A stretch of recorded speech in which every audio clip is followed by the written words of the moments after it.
Channel KD maths.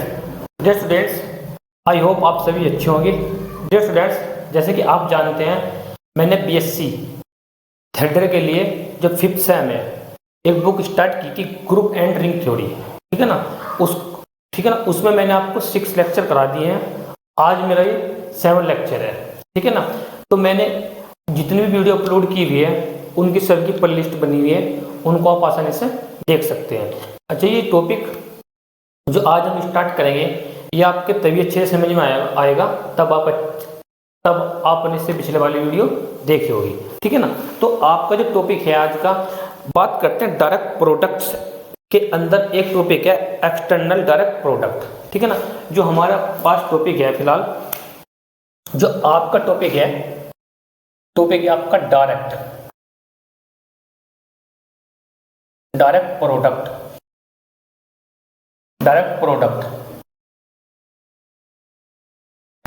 Product. अब ये direct product है, इसके अंदर ही आपका एक टॉपिक है एक्सटर्नल। इसके अंदर आपका टॉपिक है एक्सटर्नल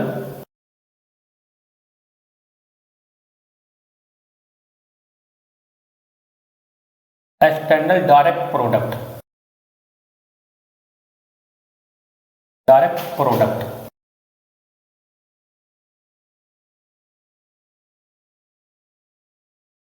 एक्सटर्नल डायरेक्ट प्रोडक्ट, ये टॉपिक आपको पढ़ना है आज। ठीक है ना, तो इस टॉपिक को पढ़ने से पहले ना आपको थोड़ा बेसिक पता होना चाहिए। जैसे आपने 12th क्लास में पढ़ा होगा, एक टॉपिक होता है Cartesian product.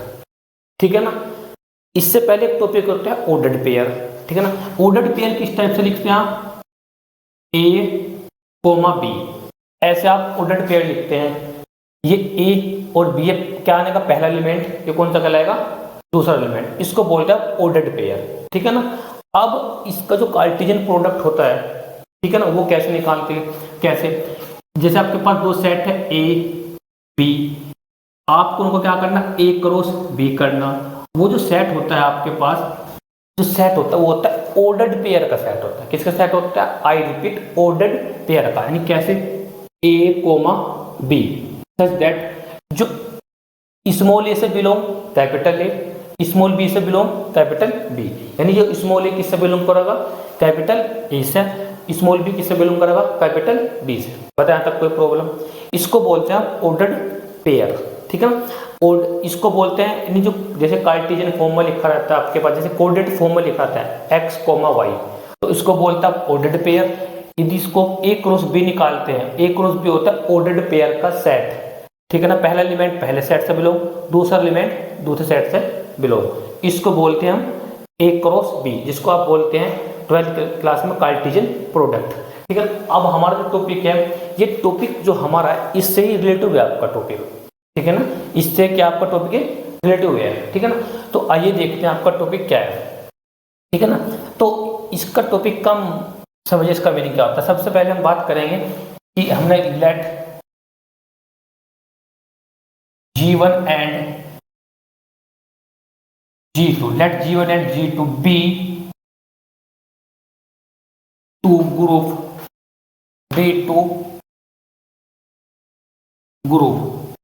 with respect to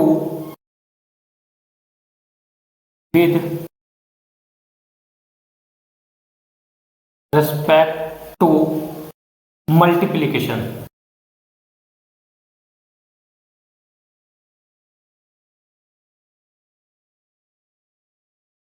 multiplication, ठीक है ना, with respect to multiplication.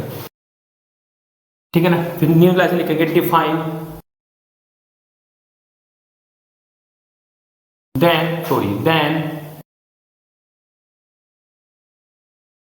A set से, एक सेट है से G1 क्रॉस G2, ए सेट से G1 cross G2 equal to, पहली ब्रैकेट स्टार्ट,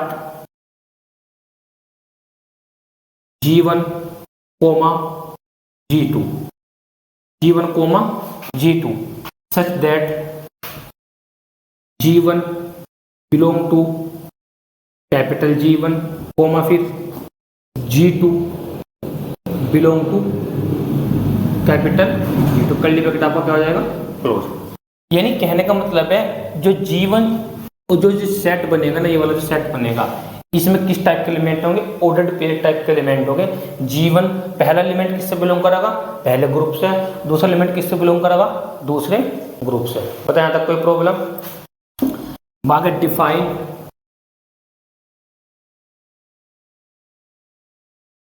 अब देखो, अब हम क्या करेंगे इसके लिए, ये हो गया आपके पास define a binary operation, define a binary operation on G1 cross G2 denoted by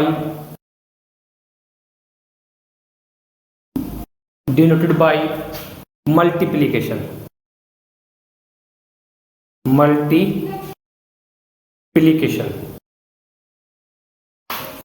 as follow।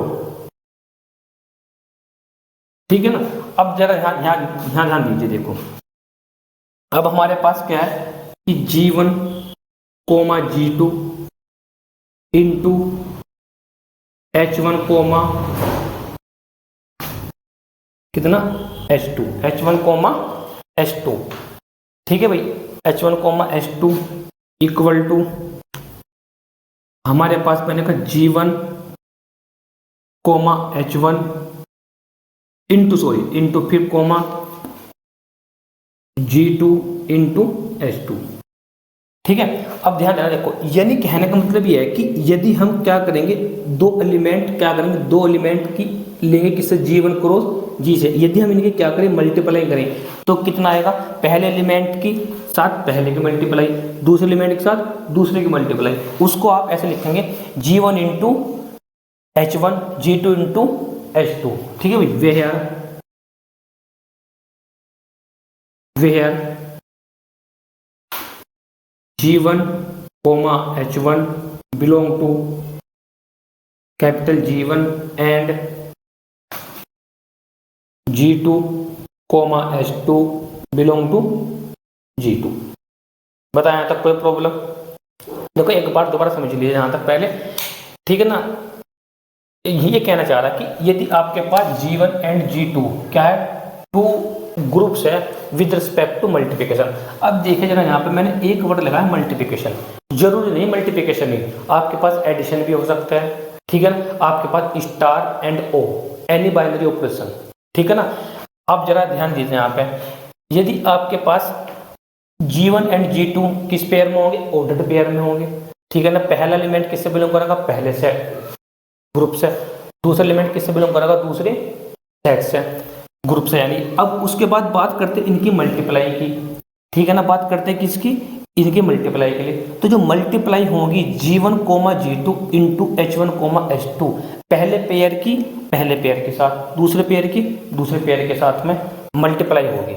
ठीक है ना? अब अगर यहाँ पर सपोज करिए कि आपके पास बाइनरी ऑपरेशन एडिशन होता, आई रिपीट, अगर यहाँ पर बाइनरी ऑपरेशन क्या होता है, एडिशन होता, तब आप क्या करते इसको, तब आप लिखते G1 plus H1 G2 plus H2, where G1 H1 comma G belong and G2 comma H2 belong to H2 तक बताया था, सॉरी G2 तक बताया था, कोई प्रॉब्लम? अब ये जो बात बनते आगे लिखते हैं यहाँ पे, for this binary operation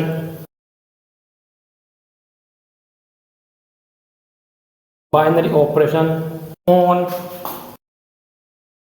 G1 cross G2 is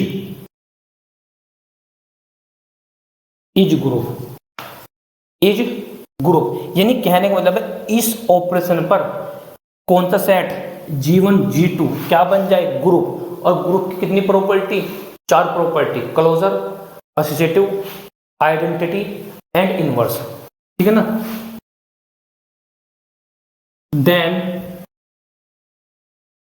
this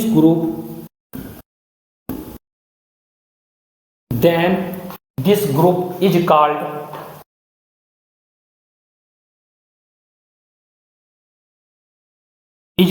external external direct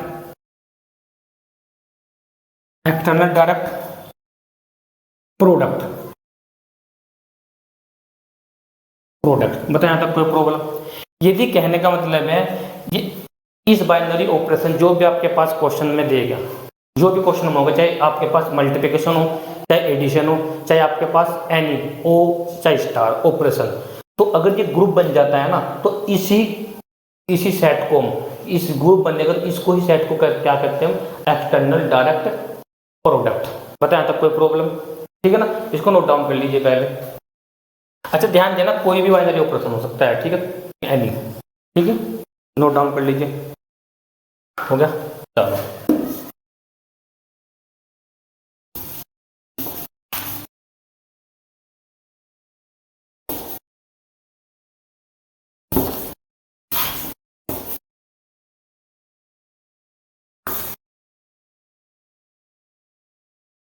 अब इस पे बेस्ड आपकी एक थ्योरम्स है, ठीक है ना, तो ये थ्योरम्स देखते हैं आपके क्या है। ये आपके एक थ्योरम्स है भाई, ठीक है, थ्योरम नंबर आपको करना to prove that G1 cross G2 is group with respect to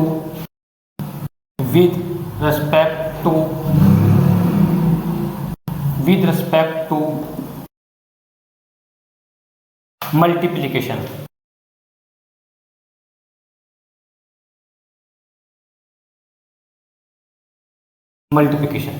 ये आपका क्वेश्चन है, ठीक है ना। अब जरा ध्यान दीजिए इसको, अभी जो मैंने आपको बताया एक्सटर्नल डायरेक्ट प्रोडक्ट, उसको आपको ग्रुप करना है, तो ग्रुप करने के लिए कितनी प्रॉपर्टी होगी? Total 4 property. बट इससे पहले हमें पता होना चाहिए कि एक्सटर्नल डायरेक्ट प्रोडक्ट क्या होता है आपका। तो सबसे पहले देखिए जरा इसका प्रूफ, बात करते हैं प्रूफ की। We know that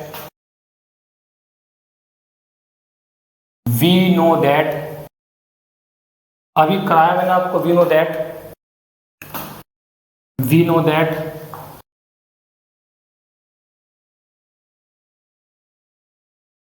external direct product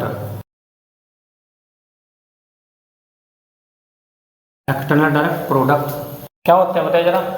G1 cross G2 such that, sorry करने वाले स्टार्ट, हमने लिया G1 comma G2 order pair में, such that G1 belong to capital G1 and small G2 belong to capital G2। करने bracket आपका क्या हो जाएगा? क्लोज। ये एक तरीके से आपके पास एक फॉर्म ले लिया, ठीक है ना। इसको बोलते हैं रोस्टर, सॉरी क्या बोलते हैं इसको? Property rule. इसको रोस्टर फॉर्म में भी लिख सकते हैं, ठीक है ना। कैसे? और बहुत सारे ले सकते हैं इसके अंदर, ठीक है भाई। तो हो गया यहाँ तक। एंड अब जरा मुझे बताइए कि G1 comma G2 dot H1 comma H2, अब इनकी प्रोडक्ट कितनी होती है? अभी बताइए मैंने आपको क्या होता है प्रोडक्ट, बताइए जरा। कि आप कहोगे sir G1 H1 coma G2 into H2, ठीक है भाई। वेयर G1 और H2 belong to capital G1 and G2 comma H2 belong to capital G2। बताया तक कोई प्रॉब्लम? अब इसको दिखाना आपको ग्रुप, तो हमें क्या करना? To show that G1 cross G2 is group with respect to multiplication.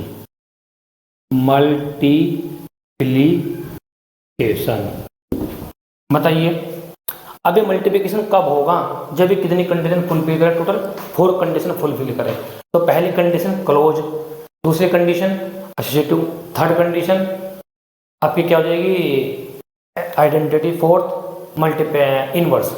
ठीक है, बात करते हैं फर्स्ट कंडीशन की। फर्स्ट कंडीशन है आपकी, जिसको बोलते हैं close under multiplication. Close under multiplication, close under multiplication. ठीक है ना, क्या होता है मल्टीप्लिकेशन? जैसे आप ग्रुप में करते हैं, जैसे ए और बी लेंगे किससे, जी से, तो ए इंटू बी भी किससे बिलोंग करना चाहिए, जी से। ठीक है ना, अब हमारे पास जी नहीं है, सेट क्या आपके पास, जी क्रॉस जी, तो दो एलिमेंट पिक किए हमने, दो एलिमेंट पिक करेंगे G1 क्रॉस G2 से। पहला एलिमेंट पिक किया G1 कोमा G2, इससे बिलोंग करेगा आपके पास, आप कहोगे सर G1 सॉरी एक ले लिया, एक एलिमेंट और पिक कीजिए H1 कोमा H2। ठीक है ना, बिलोंग टू कितना, बिलोंग टू कितना, G1 क्रॉस G2। देन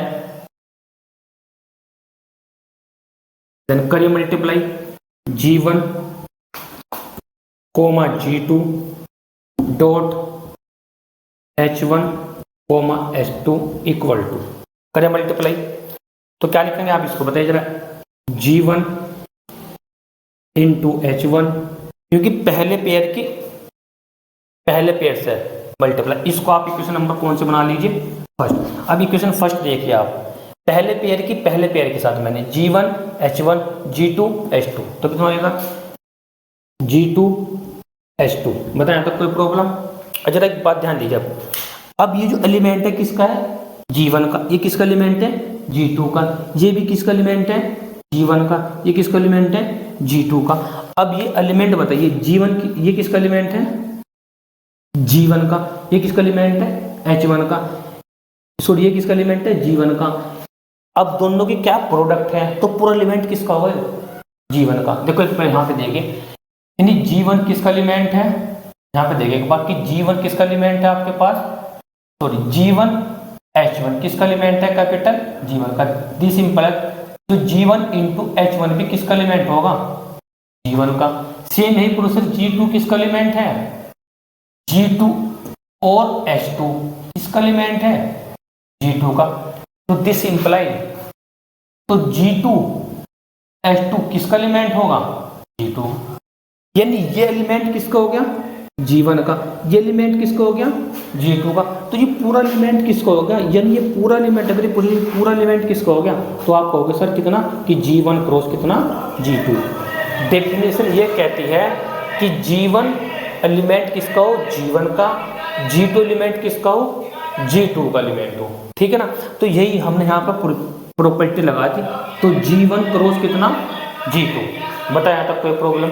अब 10 कैसे लिखेंगे, 10 हम बात करते हैं किसकी, कि G1 comma H1 G2 comma H2 belong to, हमारे पास कितना हो जाएगा, G1 cross G2। This implied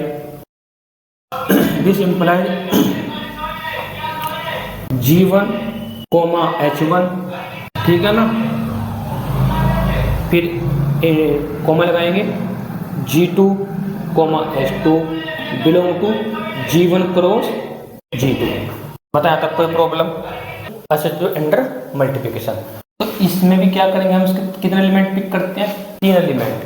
ठीक है ना, तो लेट हमने लिया कितना, G1 G2 H1 H2 K1 K2 belong to कितना, G1 क्रॉस G2। देन अब जरा एक बार देखें यहाँ पे, पहले आप ग्रुप में ध्यान दीजिए, क्या होता है कि A B C पहले 2 ले लो और बाद के 2, यानी ये कंडीशन लेकर इस पर पहुंचना हो। ठीक है, देन तो कैसे लिखेंगे जरा देखिए, जरा यहाँ पे हमें कितना, हमें G1 G2, ठीक है, दूसरा कितना है इंटू में H1 H2, इन दो को हम ले लें एक साथ में इकट्ठा। फिर बात करते हैं किसकी, C हमारे पास कितना है, यानी कहने का मतलब है K1 K2, ठीक है, इक्वल टू। अब आपको करना क्या है ना, आपको ये लेकर इस कंडीशन पे पहुंचना है, बाद के दो आपको ऐसे लेने हैं, ठीक है ना। ये 4 ग्रुप के लिए होता है, ठीक है ना। अब हम बात कर रहे हैं किसकी, एक्सटर्नल डायरेक्ट प्रोडक्ट के लिए। तो जरा देखिए कैसे लिखेंगे। तो इसको सोल्व कीजिए बस आप इसको। तो पहले पेयर की पहले साथ में G1, ठीक है ना, G1। अच्छा, जहाँ पे आपने मल्टीप्लाई की थी ना, तो यहाँ पर आप लिख दीजिए किससे, फ्रॉम इक्वेशन फर्स्ट, ऐसे लिख दीजिए।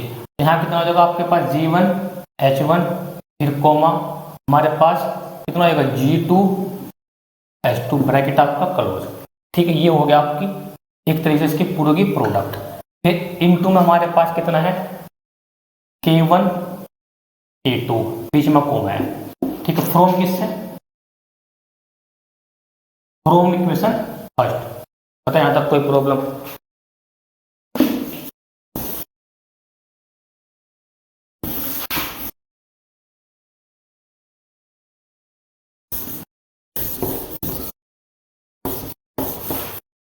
अब देखिए जरा आगे। अब हमने क्या किया कि इसको ऐसे रखा भी यहाँ पे। अब ये पूरा किसका काम करेगा, G1 का। ये किसका काम करेगा, पूरा पूरा G2 का। तो इस पे फिर प्रॉपर्टी लगाइए आप। इन कितना होगा आपके पास ब्रैकेट में, बताइए, G1 H1 इनटू में कितना आएगा आपके पास, A1। फिर फ्रॉम इक्वेशन फर्स्ट देखिए एक बार आप, ऐसे कितना हो जाएगा, G2 H2, साथ में कितना आएगा आपके पास, ये कितना, K2। बताए यहाँ तक कोई प्रॉब्लम? बताए यहाँ तक? अब इसको ऐसे लिख दिया हमने। अब हमें इसको इसमें कन्वर्ट करना है। तो ऐसे करने के लिए क्या करेंगे, अब जरा देखें हम इसको कैसे लिखते हैं। तो मैं इसको ऐसे लिख सकता हूँ, G1 H1 इंटू K1, ठीक है। इसको ऐसे लिख सकते हैं, G2 H2 K2। बताइए लिख सकते हैं, क्यों लिख सकते हैं, क्योंकि G1 H1 K1 सब किसके एलिमेंट है, ग्रुप G के एलिमेंट है, ठीक है ना। और जब ग्रुप G के एलिमेंट है तो एसोसिएटिव प्रॉपर्टी क्या होगी, इसमें होल्ड होगी। तो G क्या लिख सकते हैं इसका आगे, G इज आपके पास ग्रुप। बताया यहाँ तक कोई प्रॉब्लम? अब इसको जब ऐसे लिख सकते हैं तो इसको ऐसे भी लिख सकते हैं हम, कैसे, G1 G2, ठीक है। इसको ऐसे लिख सकते हैं, H1 K1 coma H2 K2। पता ऐसे लिख सकते हैं, क्यों, क्योंकि इसका मतलब क्या होता है, इसका मतलब यही तो होता है। तो इसको ऐसे भी लिख सकते हैं, ठीक है। चलो अब G1 G2, ठीक है, फिर G1 G2 फिर डॉट। अब इसको कैसे लिख सकते हैं, अब ध्यान देना, ये इनटू में डॉट प्रोडक्ट है, डॉट है यहाँ पे। तो इसको ऐसे लिख सकते हैं, H1 H2 फिर कोमा K1 K2, ब्रैकेट आपका क्लोज। बताया तब कोई प्रॉब्लम? देखो हम क्या लेकर चले थे, ये मुझे कहाँ पर बात लिख दो, यानी हम इस कंडीशन को लिया, सी के साथ मल्टीप्लाई करी, इस कंडीशन को लिया, ए के साथ मल्टीप्लाई करी, तो दोनों साइड क्या होगी आपकी, ये इक्वल होगी। तो इसका मतलब क्या होगा, एसोसिएटिव प्रॉपर्टी क्या होगी, होल्ड होगी। बताया तब कोई प्रॉब्लम? चलो, यानी क्या, इसके यहाँ लिख दीजिए एक बार, कितना G1 G2 कितना इनटू में H1 H2, बीच में कोमा है, सॉरी हाँ बीच में कितना कोमा होता है बीच में, ठीक है, K1 K2। ये हो गया आपकी सेकंड प्रॉपर्टी, ठीक है। बात करते हैं थर्ड प्रॉपर्टी के लिए, इसको नोट डाउन कर लीजिए।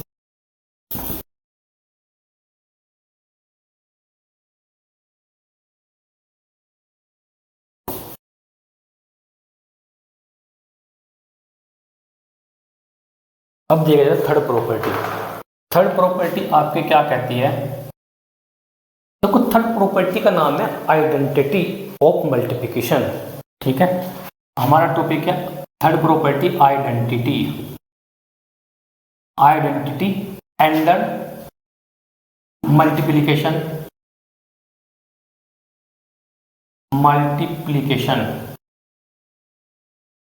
यानी जो नेक्स्ट प्रॉपर्टी है आपकी मल्टीप्लिकेशन की है, किसके लिए, G1 क्रॉस G2 के लिए। अब जरा ग्रुप में देखें क्या होता है कि A इंटू ई क्या इक्वल टू ए, या इक्वल टू ए इंटू कितना, ई इंटू कितना करे ए। यानी ऐसा एलिमेंट G में जिसकी मल्टीप्लाई किसी भी एलिमेंट के साथ करे तो आपको वह एलिमेंट आ जाना चाहिए। ठीक है ना। जैसे मल्टीपल आइडेंटिटी की होती है 1 की मल्टीप्लाई किसी के साथ भी कीजिए आप तो हमेशा क्या आएगा, वही एलिमेंट आएगा जिससे आप मल्टीप्लाई करेंगे। ठीक है ना। तो यही काम यहाँ पर करना आपको। तो देखिए जरा यहाँ पर लेट एलिमेंट पिक किया हमने, पहले कितना लेना G1, हमारे पास कितना होगा G1 और G2, इसका एलिमेंट है G1 cross G2, then there exist an element से हमने क्या है इसको E1 coma E2 belong to कितना G1 क्रॉस G2। ठीक है, तो we how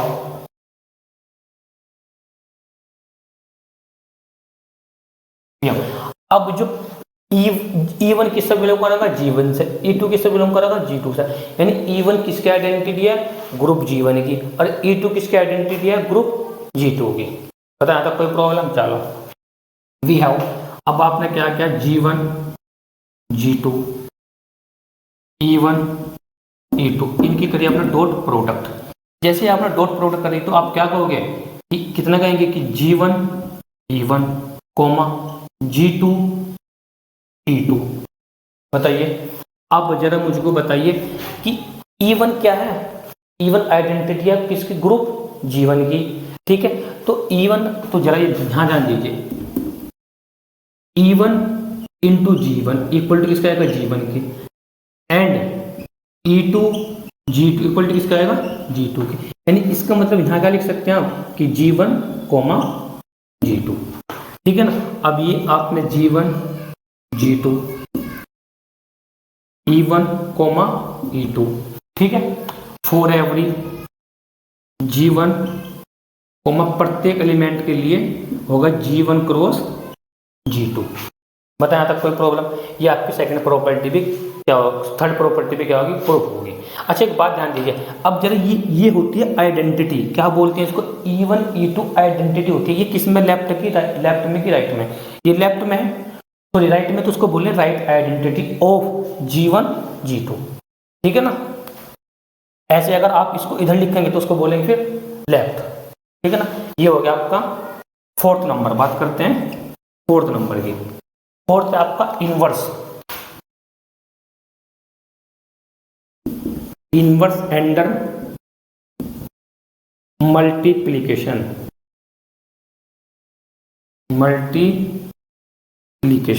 inverse under multiplication. अब इनवर्स अंडर मल्टीप्लिकेशन के लिए जरा देखिए यहाँ पे कैसे करेंगे।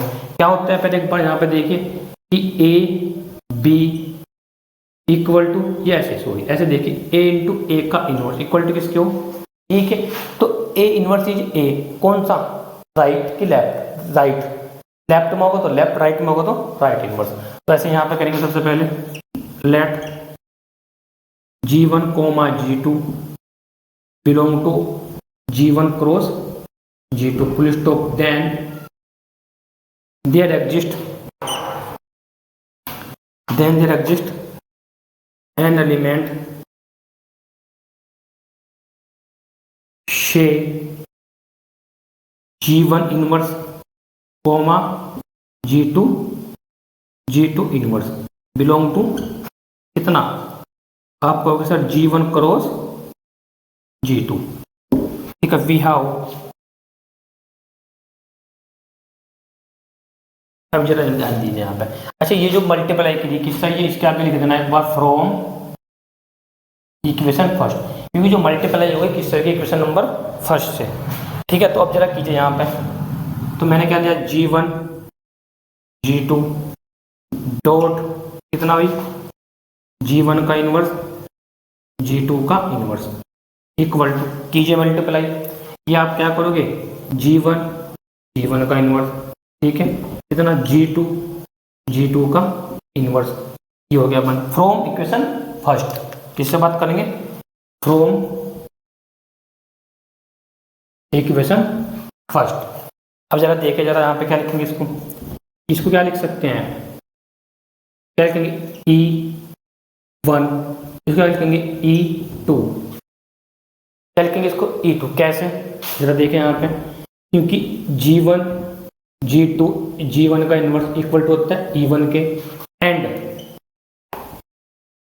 G2 और G2 का इन्वर्स इक्वल टू किसको होता है E2 के, ठीक है ना। अब एक बार, यानी देखो कहने का मतलब है G1 क्रॉस G2 में ऐसे दो एलिमेंट होंगे जिसकी मल्टीप्लाई करके आपके पास आइडेंटिटी आ जाए तो उसको ही बोलते हैं। अगर आइडेंटिटी आती है तो जो राइट जो होता है आपके पास, यानी कि G1 G2 is inverse of G1 G2।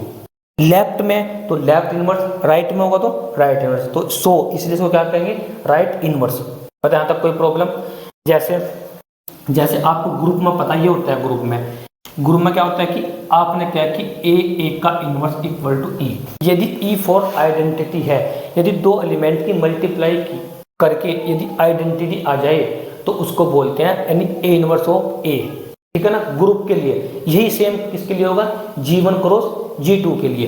अब आइडेंटिटी यहाँ पर कितनी, अभी मैंने बताई थी कितनी, E1 E2 ऑर्डर्ड पेयर में E1 E2, तो आना कितना चाहिए था सोल्व करके E1 E2, ठीक है। तो ये कंप्लीट हो गया यहाँ तक, ठीक है भाई। तो यहाँ तक लिख दीजिए आप, आगे एक लाइन लिखनी है लास्ट में आपको, तो हैंस लिखेंगे लास्ट में, hence G1 cross G2 is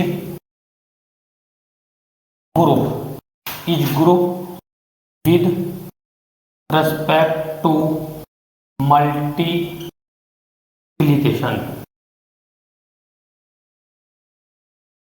ये आपका कंप्लीट होगी थ्योरम, ठीक है भाई। ये मेरा आपका 7 लेक्चर था, ठीक है ना। मैंने इसमें आपको ये करा दिया आपका एक्सटर्नल डायरेक्ट प्रोडक्ट, तो नेक्स्ट वाली वीडियो में मैं आपको डायरेक्ट प्रोडक्ट करा दूंगा, ठीक है ना। तो वीडियो को लाइक करें, शेयर करें और जरूरतमंदों तक पहुंचाने में हमारी मदद करें। अच्छा, एक बात और भी है कि क्योंकि मैं क्या कर रहा हूँ कि आपके लिए हर टॉपिक की धीरे धीरे प्लेलिस्ट बना रहा हूँ, तो मैं जल्द ही शायद इसी वीक में या नेक्स्ट वाली वीक में आपकी एक बुक्स है linear algebra and number theory, दोनों को ही जल्दी ही स्टार्ट करने वाला हूँ। जो आपके फ्रेंड्स हैं, ठीक है, आपसे विनम्र निवेदन है कि उन फ्रेंड्स के पास हमारे ये वीडियो लेक्चर को शेयर कीजिए, जिससे कि उनको भी कुछ फ़ायदा मिल सके हमारी इन वीडियो से, ठीक है। क्योंकि हमारा कोई पेड कोर्स नहीं है, सब आपके लिए फ्री है, ठीक है ना।